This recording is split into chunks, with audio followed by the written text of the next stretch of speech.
आप सभी साथियों का स्वागत है। आज हम लोग क्लास 10th के बोर्ड एग्जाम में त्रिकोणमिति से पूछे जाने वाले महत्वपूर्ण प्रश्नों को कवर करेंगे। इस तरह के सवाल आपको हर साल बोर्ड एग्जाम में पूछे ही जाते हैं, है ना। 1 नंबर का पूछा जाता है ऑब्जेक्टिव क्वेश्चन में, ठीक है। चलिए, क्वेश्चन हमारा कह रहा है कि यदि √3 tan थीटा बराबर 3 sin थीटा, तब sin square theta minus cos square theta का मान बराबर है। तो √3 tan थीटा √3 tan थीटा बराबर 3 sin थीटा, है ना। तो √3 अगुने tan थीटा को क्या लिख सकते हैं आप? tan थीटा बराबर होता है sin थीटा बट्टा cos थीटा। tan थीटा का मान निकालने के लिए क्या कीजिएगा? sin थीटा के मान में भाग लगा दीजिएगा cos थीटा के मान से। जैसे मान लीजिए आपको tan 30 डिग्री का मान निकालना है, तो कैसे निकालिएगा? तो आप जो है sin 30 डिग्री का जो मान होगा उसमें भाग लगा दीजिएगा किससे? cos 30 डिग्री के मान से। तो आपको tan 30 डिग्री का मान पता चल जाएगा। तो tan थीटा बराबर क्या होगा? sin थीटा बट्टा cos थीटा हो जाएगा, ठीक है। तो हम लोग यहाँ tan थीटा को sin थीटा अब बट्टा cos थीटा लिख सकते हैं या नहीं? तो बिल्कुल लिख सकते हैं, बराबर 3 sin थीटा, ठीक है। तो यहाँ पर 3 sin थीटा का मतलब 3 गुना sin थीटा। इसके नीचे अगर आप बट्टा देकर 1 दे दीजिएगा, इसके भी नीचे बट्टा देकर 1 दे दीजिएगा, तो बराबर का नियम क्या कहता है? रुकिए, 3 गुना sin थीटा बट्टा के नीचे 1 रख लीजिए। तो बराबर में जो है क्या कर सकते हैं? अगर ऊपर वाला को काट रहा है तो आप काट सकते हैं, ठीक है। जैसे ये sin और ये sin थीटा क्या होगा? कट जाएगा। अब बराबर कोना कोनी होता क्या है? गुना, और सामने सामने कटता है। तो हमने sin थीटा को काट दिया। 3 और cos थीटा को गुना करेंगे तो होगा आपका 3 cos थीटा, ठीक है। अब बराबर 1 को √3 से गुना करेंगे तो होगा √3।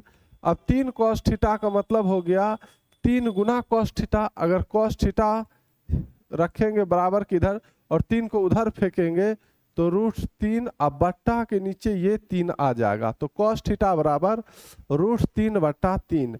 यहाँ तक कोई दिक्कत नहीं होना चाहिए। अब आपको ये ध्यान में रखना है, लाल कक्का ये फॉर्मूला आपको हमेशा ध्यान में रखना है।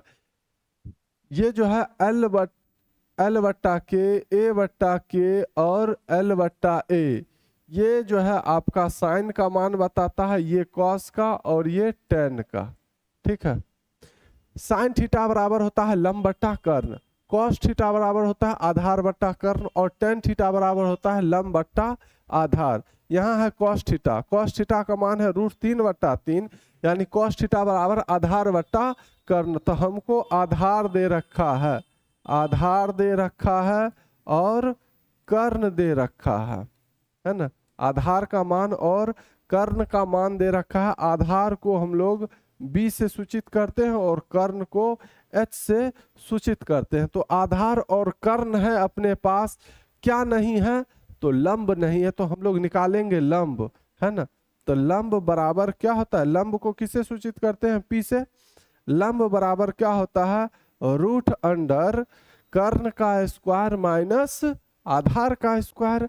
तो हम कर्ण का स्क्वायर माइनस आधार का स्क्वायर, आधार ऐसे लिखिए पूरा या शॉर्टकट लिख लीजिए आधार का स्क्वायर, ठीक है। कर्ण हमारा है कितना? तो कर्ण हमारा है 3, तो 3 का स्क्वायर अब माइनस आधार हमारा कितना है? तो √3, तो √3 का क्या स्क्वायर। मुझे उम्मीद है कि आप लोग को यहाँ तक समझ में आ गया होगा।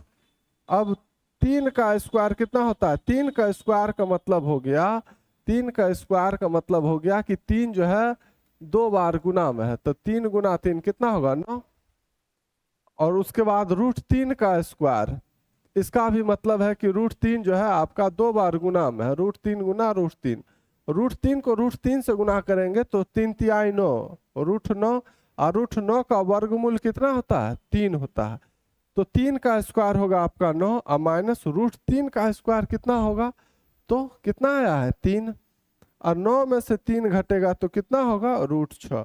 यानी लंब हमको पता चल गया, आधार कर्ण और लंब हमको सब कुछ पता चल गया है। अब जो है हम लोग क्या करेंगे, अब हम लोग इसको सॉल्व करेंगे, है ना, sine theta minus sine square theta minus cos square theta को सॉल्व करेंगे। आपका समय ले रहे हैं, लेकिन मुझे उम्मीद है कि आप लोग को समझ में भी आ रहा होगा, ठीक है। तो साइन स्क्वायर थीटा और माइनस कॉस स्क्वायर थीटा, यही प्रश्न पूछ रहा है कि यह किसके बराबर है। तो sine square theta, sine theta बराबर क्या होता है लंब बट्टा कर्ण, LAL KA, है ना। साइन थीटा बराबर क्या होता है लंब बट्टा कर्ण, तो लंब हमारा है कितना, लंब हमारा है √6, चलिए हम पहले लिख लेते हैं लंब बट्टा कर्ण, ठीक है, और इसका क्या है स्क्वायर, और माइनस कॉस थीटा बराबर क्या होता है, तो आधार बट्टा कर्ण होता है ना। तो आधार बट्टा कर्ण, और इसका भी क्या स्क्वायर, ठीक है।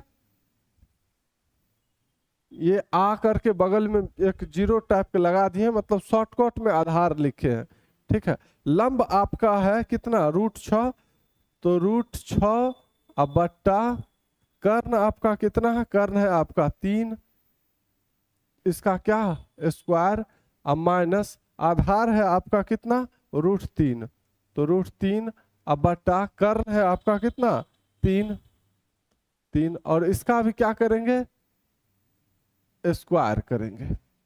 यहां तक समझने में मुझे उम्मीद है कि आप लोगों को कोई दिक्कत नहीं हुआ होगा। √6 का स्क्वायर सीधा सीधी क्या होगा 6 होगा, है ना। अभी तुरंत बताएं, कोई भी संख्या अगर रूट में हो उसका स्क्वायर पूछे तो सीधा सीधी वही संख्या होगा। क्यों, क्योंकि देख लीजिए √6 का स्क्वायर का मतलब हो गया √6 2 बार गुना में है, √6 गुना √6, तो 6 6 √36, और 36 का वर्गमूल कितना होगा 6 ही तो होगा, है ना। तो √6 कोई भी संख्या रूट में रहे अगर उसका स्क्वायर पूछे तो उस संख्या वही संख्या रहेगा, बस रूट से हट जाएगा। तो √6 का स्क्वायर सीधा सीधी 6 अब बट्टा 3 का स्क्वायर का मतलब हो गया 3 गुना 3 3 तिहाई 9, माइनस √3 का स्क्वायर क्या होगा सीधा सीधी 3 होगा, अब बट्टा 3 का स्क्वायर 3 तिहाई 9, 9 9 का एलसीएम 9 होगा, 9 इकाई 9 तो 6 इकाई 6, माइनस 9 इकाई 9 तो 3 इकाई 3, और 6 में से 3 गया तो 3 बट्टा 9, 3 इकाई 3 और 3 तिहाई 9, यानी 1 बट्टा 3 आपका आंसर होगा। 1 बट्टा 3 आपका क्या होगा आंसर होगा। कितना आंसर होगा आपका 1 बट्टा 3। कहाँ दिख रहा है आप लोगों को, ऑप्शन नंबर सी में दिख रहा होगा, यही आपका सही जवाब है। ठीक है, अगर वीडियो अच्छा लगा हो तो लाइक जरूर कर दीजिएगा और अपने साथियों को भी शेयर कर दीजिएगा, और इसी तरह का वीडियो देखने के लिए आप मेरे चैनल को सब्सक्राइब कर लीजिए। ठीक है, नेक्स्ट वीडियो में हम लोग मिलते हैं। धन्यवाद।